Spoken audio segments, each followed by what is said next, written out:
Dans cette vidéo, je vais traiter le premier exercice de la série sur l'optique géométrique. Sur l'optique géométrique, bon, l'optique géométrique, c'est d'étudier les phénomènes optiques, c'est-à-dire par conséquence de l'interaction entre la lumière et la matière. Voilà, la première question de cet exercice, calculer la vitesse de la lumière dans l'air, l'eau et le verre. Maintenant, pour l'optique, il y a une grandeur physique qui est l'indice de réfraction. Si on parle de l'indice de réfraction, se diffère d'un milieu à un autre. La valeur la plus faible, c'est 1, qui est l'indice de réfraction de l'air. Et on prend la même valeur pour le verre, pour le vide. Bon, l'indice de réfraction du vide, c'est la même valeur que celle de l'air qui est égale à n est égale à 1. Sinon, les autres milieux ont des valeurs supérieures à la valeur la plus faible, c'est 1. Après, c'est supérieur, pardon, c'est supérieur à 1. Voilà, c'est des valeurs toujours positives et la valeur minimale, c'est 1. Maintenant, calculer la vitesse. Maintenant, cet indice de réfraction, l'indice de réfraction, c'est une propriété intrinsèque du milieu. Voilà, si on prend par exemple l'indice de réfraction du verre, c'est 1,5. C'est une constante, c'est des valeurs, c'est des constantes, c'est des valeurs algébriques sans dimension, c'est-à-dire ils n'ont pas l'unité. Voilà, maintenant, c'est-à-dire cette grandeur nous renseigne sur la manière sous laquelle la lumière se propage à l'intérieur. Voilà, par exemple, je prends par exemple n'importe quel milieu, voilà. Voilà, par exemple, j'ai un rayon qui se propage dedans. Avec, par exemple, n est égal, par exemple, est égal 1, pardon, n est égal à 1,5. Voilà, c'est-à-dire la lumière va se propager dans cet endroit, dans cet environnement. L'indice de réfraction, c'est une propriété intrinsèque, nous renseigne sur c'est-à-dire la manière sur laquelle la lumière va se propager. Voilà. Maintenant, maintenant pour la première question, calculer la vitesse. C'est-à-dire quand on dit la lumière, c'est-à-dire quand on parle de la lumière, implique la vitesse, implique la longueur d'onde, implique la fréquence. Voilà les trois grandeurs principales, si vous voulez, qui caractérisent la lumière. Maintenant, la lumière en réalité, c'est des photons. Quand on dit photons, c'est une particule élémentaire comme l'électron, le proton, le neutron.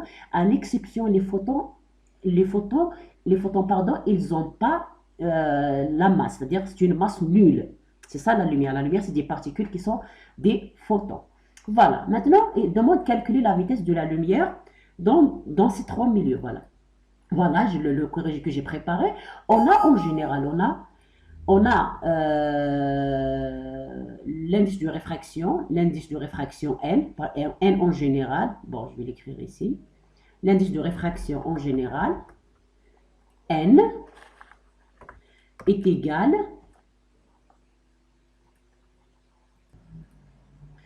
l'indice de réfraction d'une manière générale, c'est C sur V. C, c'est la vitesse de propagation de la lumière dans le vide, c'est-à-dire dans les milieux qui ont un indice de réfraction égal à 1. Et V est égal à la vitesse quelconque. Voilà, maintenant, si on prend l'indice de réfraction, on prend la vitesse de propagation de la lumière dans le vide est égale à C. C'est-à-dire C sur C, ça nous donne 1. Voilà, c'est pour ça l'indice de réfraction du vide ou bien dans l'air, c'est toujours 1. Voilà, qui est égal à 3 fois 10 puissance 8 sur la même valeur, ça nous donne 1. Voilà, maintenant, il demande ici, dans cet exercice, ici, ils ont donné les indices, mais ils demandent les vitesses. Voilà, on a la formule, n est égal à C sur V. Maintenant, ils demandent V. V est égal à n sur C. Bon, voilà, V est égal à C sur n. Voilà donc le corrigé que j'ai préparé. Voilà, on a V est égal à C sur n. Maintenant, il demande la vitesse dans l'air. Voilà, c'est la vitesse de la lumière dans le vide. C'est une constante universelle si vous voulez. C'est 3 fois 10 puissance 8 mètres par seconde. L'indice de l'air, c'est 1, est égal à la même valeur. Voilà, c'est-à-dire la lumière, elle se propage dans le vide avec la même vitesse. Voilà. Maintenant, il demande donc cette vitesse dans l'eau. Il suffit de prendre la vitesse de la lumière dans le vide. C'est-à-dire, il faut comprendre une chose. Il demande cette vitesse dans l'eau. Il faut comprendre une chose. que la vitesse toujours se calcule par rapport à une valeur maximale qui est 3 fois 10 puissance 8 mètres par seconde. C'est-à-dire, c'est la valeur maximale. Après, on divise cette valeur sur l'indice de réfraction du milieu en question. Voilà. On va prendre 3 fois 10 puissance 8 sur 1,33, ça nous donne cette valeur. De même pour le verre, il suffit de diviser cette vitesse de la lumière dans le vide sur 1,5 et on aura cette valeur. Voilà, une relation fondamentale à garder en tête pour cette partie-là, pour cette question, c'est n est égal à c, n est égal à c sur v. Voilà, voilà la relation fondamentale. N est égal à c sur v. L'indice de réfraction, c'est le rapport entre la vitesse de la lumière dans le vide par rapport à celle dans n'importe quel milieu. Voilà. Voilà, et la valeur minimale, c'est 1. Maintenant, la deuxième question. Dans une pierre précieuse, la vitesse de propagation d'une lumière monochromatique. Bon, ben maintenant, une lumière monochromatique, le mot monochromatique, c'est-à-dire c'est une seule longueur d'onde. On a le mot monochromatique et polychromatique. Voilà. Polychromatique, c'est beaucoup de longueurs d'onde.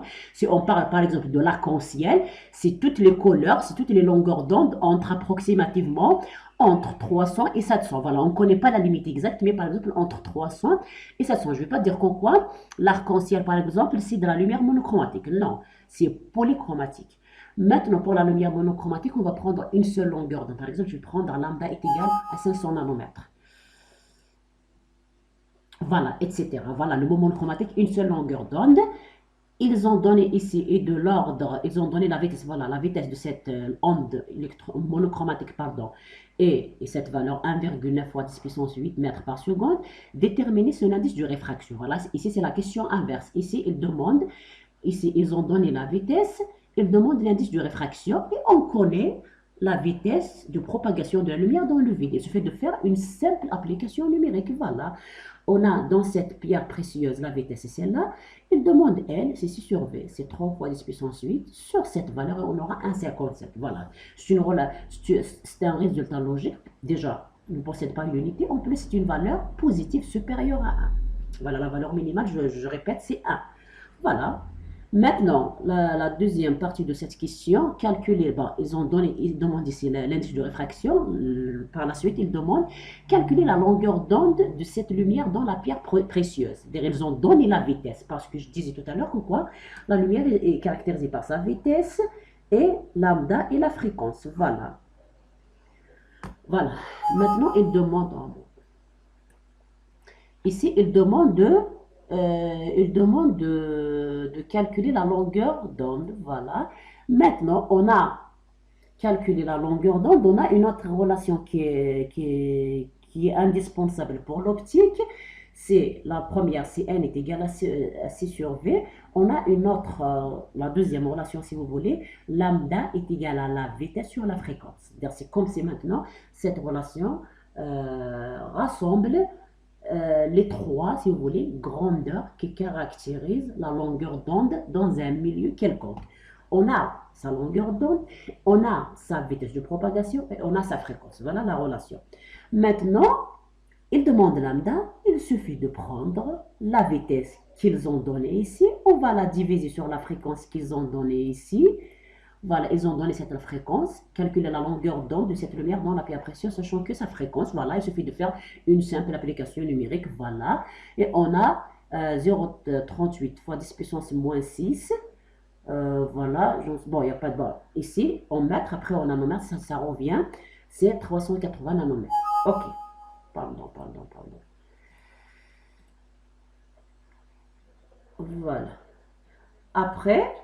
La dernière question, la dernière partie de la deuxième question, calculer la quantité d'énergie transportée par un photon de cette lumière. Voilà, je répète, un photon, c'est la lumière. Voilà. Et chaque photon est caractérisé par une longueur d'onde. Par exemple, le photon de cet exercice est caractérisé par 380 nanomètres. Voilà. Bon, dans cette pierre, bien sûr, pour cette question-là. Maintenant, calcule l'énergie apportée par cette onde.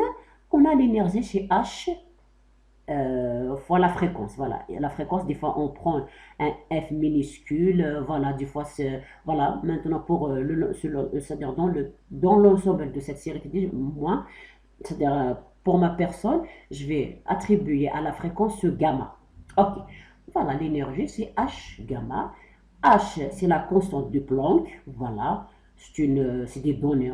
Par exemple, on vous donne cette valeur. C'est pas à apprendre. La fréquence, ils ont donné ici la fréquence. Et c'est de faire une simple application numérique. On aura, bien sûr, l'unité de l'énergie, c'est le joule. Maintenant, si il vous demande le résultat, s'il vous demande le résultat en électronvolts, il suffit de convertir. On connaît un électronvolt est égal à 1 fois 6 fois 10 puissance moins 19 joules et vous aurez votre énergie en électronvolts. Bon, je mets ici des petites remarques. La vitesse de la lumière change quand elle traverse un deuxième milieu d'indice de réfraction différent de celui du milieu d'incidence.